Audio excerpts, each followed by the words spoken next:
Fold down the lever arm with the blue disc until its final stop. Take out the PET strap core 406 mm with 150 mm. Remove the reel guard.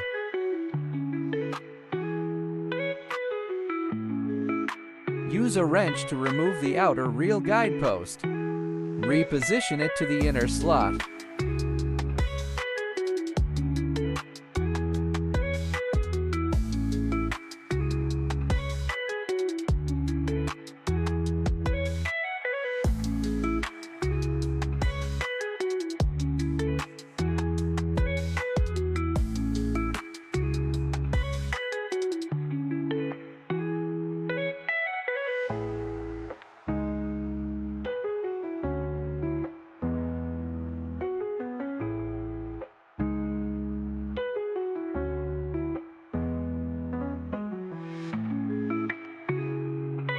The machine is now set up for PP strapping core 200 mm with 180 mm.